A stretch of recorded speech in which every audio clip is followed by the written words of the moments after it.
आइए महसूस करिए जिंदगी के ताप को, मैं चमारों की गली में ले चलूंगा आपको। जाति को लेकर कबीरदास ने बड़ी गहरी बात कही थी कि व्यक्ति की पहचान उसकी योग्यता से होनी चाहिए, मेहनत से होनी चाहिए। जाति में क्या रखा हुआ है? उन्होंने कहा, जाति ना पूछो साधु की, पूछ लीजिए ज्ञान। ज्ञान पूछो, मोल करो तलवार का, पड़ी रहन दो म्यान। म्यान में क्या रखा है? तलवार की कीमत है। और मेरा मन कहता है कि मैं अपने समाज के बच्चों से, केवल आपसे नहीं, मैं अपने घर के बच्चों से भी यही कहता हूँ कि जिंदगी जियो तो वैसी जियो कि आपके जाने के बाद लाखों करोड़ों व्यक्तियों का जीवन बेहतर बने। और ये मजाक नहीं है। और मैं एक अंतिम एग्जाम्पल के बाद समाप्त करता हूँ। 1954 का एग्जाम्पल है। अमेरिका में जो स्थिति हमारी यहाँ दलित समाज की है, वो स्थिति अमेरिका में अश्वेतों की रही लंबे समय तक। हुआ क्या कि जब अमेरिका आजाद हुआ तो अमेरिका के संविधान में समानता की बात लिखी गई। जब समानता की बात लिखी गई तो दास लोगों ने विरोध किया कि अगर समानता है तो हम दास कैसे हैं।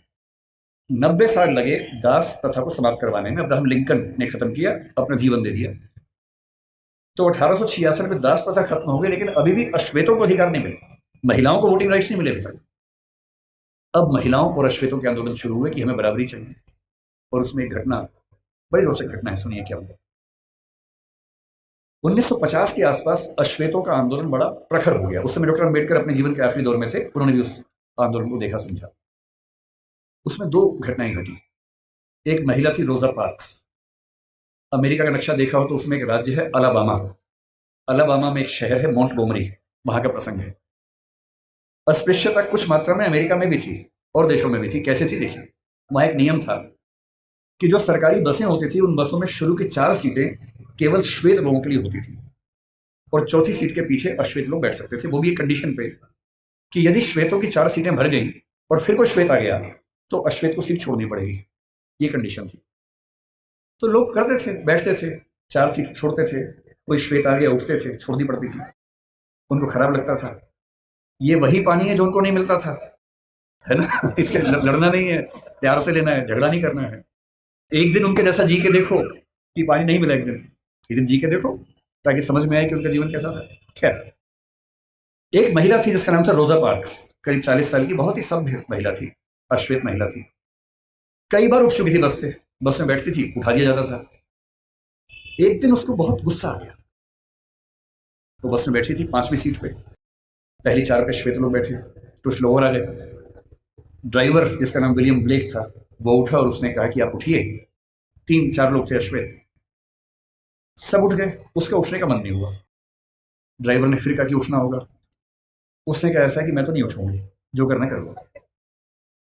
बस आगे नहीं बढ़ी। पुलिस आई। उस महिला का नाम रोजा पार्क्स था, कभी सर्च कीजिएगा नेट पर पता लगेगा। उसे गिरफ्तार किया गया, जेल में डाला गया। पूरे अफ्रीका, पूरे अमेरिका के उस राज्य के अश्वेत, यहां तक कि मार्टिन लूथर किंग जूनियर जो उस समय काफी प्रसिद्ध नेता थे, वो भी इस आंदोलन में शामिल हो गए। सभी अश्वेत व्यक्तियों से निवेदन किया गया कि सरकारी बस में बैठना ही नहीं है। वो सरकारी बस का एक प्राइवेट बस कंपनी को ठेका मिला हुआ था, वो चला रही थी। अश्वेत समुदाय ने बड़ी गजब की एकता दिखाई।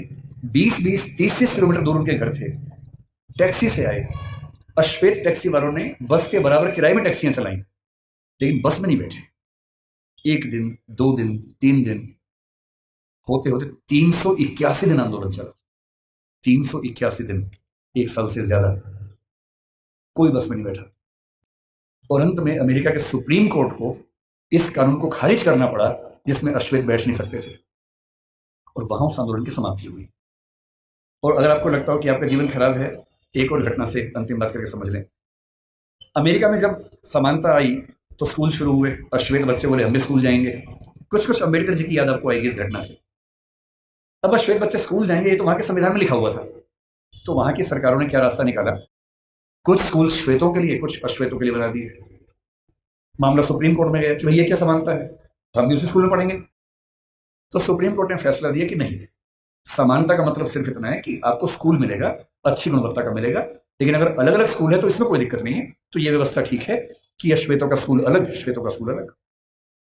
अब ये बड़ी दिक्कत थी अश्वेतों को। आंदोलन चलता रहा, चलता रहा, चलता रहा। 1954 में जब आंदोलन चल रहा था ये वाला, सुप्रीम कोर्ट अमेरिका का, उसको भी लगा कि अब समय बदल रहा है। और अमेरिकी सुप्रीम कोर्ट ने एक नया फैसला दिया, ब्राउन का मामला कहते हैं। और उसमें उसने घोषणा की कि समानता का जो 14th अमेंडमेंट की समानता उनके यहाँ है, उसके तहत समानता का सही मतलब ये है कि जिस स्कूल में श्वेत बच्चे पढ़ेंगे उसी स्कूल में उसी क्लास में अश्वेत बच्चे भी पढ़ेंगे। ये 1954 में हुआ। अम्बेडकर साहब 56 में गए, उनके सामने की बात है, 2 साल आखिरी थे उनके पास। अब जब ये हुआ तो अमेरिका में हंगामा हो गया। श्वेत समुदायों ने इतना हंगामा किया, अपने शहर तक बदल लिए ताकि एक ऐसी जगह जाके रहें जहां केवल श्वेत लोग रहते हैं, उनके स्कूल में केवल श्वेत लोग पढ़ें। अब अश्वेत बच्चे स्कूल में कैसे जाएंगे? तो हुआ कि जो बस जाती है स्कूल की श्वेत बच्चों की, उसमें अश्वेत बच्चे भी जाएंगे। और मैंने वो कहानियां पढ़ी हैं विस्तार में। जब पहली बार अश्वेत बच्चे श्वेत बच्चों के साथ स्कूल में गए, उस बस को घेर कर पुलिस की कम से कम 10 गाड़ियां आगे पीछे चल रही थी, क्योंकि किसी भी तरफ से हमला हो सकता था, गोलियां चल सकती थी, बच्चों की हत्या हो सकती थी। और बहुत भारी संख्या में पुलिस बस के साथ साथ स्कूल के अंदर, स्कूल के बाहर खड़ी होती थी। बहुत प्रसिद्ध विचारक हुए सफदर हाशमी, उन्होंने मजदूर समाज के लिए एक बात कही थी जो मैं आपको कह रहा हूं। उन्होंने एक गीत लिखा कि शिक्षा से ही बदलाव हो पाएगा। वो कहते हैं, पढ़ना लिखना सीखो ओ मेहनत करने वालों, पढ़ना लिखना सीखो ओ मेहनत करने वालों, पढ़ना लिखना सीखो ओ भूख से मरने वालों, क ख ग घ को पहचानो, अलिफ को पढ़ना सीखो, अ आ इ ई को हथियार बनाकर लड़ना सीखो। जो लड़ाई आप लड़ रहे हैं उस लड़ाई में ना बंदूक चाहिए, ना तोप चाहिए, ना लाठी चाहिए, ना भाला चाहिए, डंडा नहीं चाहिए, किताब चाहिए, अक्षर चाहिए। और पढ़ना क्या है? हर चीज पढ़नी है। संविधान को घोट लेना है ताकि आपको पता रहे क्या अधिकार है। कानून को ठीक से पढ़ना है, सीआरपीसी आईपीसी को ठीक से पढ़ना है ताकि कोई आपके खिलाफ ज्यादती न कर सके।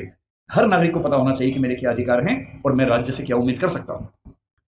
साहित्य भी पढ़ना है और वो साहित्य देखना है जो साहित्य आम आदमी के पक्ष में है, वो साहित्य नहीं जो भव्य इमारतों के बारे में है। अदम गोंडवी जैसे साहित्यकार को पढ़ना है, कबीरदास को पढ़ना है जो समाज के आम व्यक्ति की जिंदगी को ठीक से समझता है, समझाता है। अदम गोंडवी ने आपके समाज के एक छोटे हिस्से के बारे में इतनी गहरी कविता लिखी, आइए महसूस करिए जिंदगी के ताप को, मैं चमारों की गली में ले चलूंगा आपको। ऐसा साहित्य पढ़ना है जो साहित्य समाज के उन वर्गों के बारे में है जिन्होंने जिंदगी की तलखी को, बुराइयों को, संघर्षों को सबसे ज्यादा सहन किया है, उनको पढ़ना है। तकनीक को पढ़ना है। डॉक्टर साहब ने कहा था कि जो समाज विज्ञान नहीं पढ़ता, ज्योतिबा जी ने भी कहा था, जो समाज विज्ञान नहीं पढ़ता वो कभी आगे बढ़ ही नहीं सकता। विज्ञान पढ़िए, तकनीक पढ़िए, आर्टिफिशियल इंटेलिजेंस पढ़िए, जो भी नई चीजें हैं जिनसे भविष्य में विकास होगा उन सब में पढ़ाई करनी है। और जितना पढ़ने के बाद आगे बढ़ेंगे, बस ध्यान रखना है आगे सिर्फ आप नहीं बढ़े हैं, आपका समाज आपके साथ आगे बढ़े, ये आपकी नैतिक जिम्मेदारी है।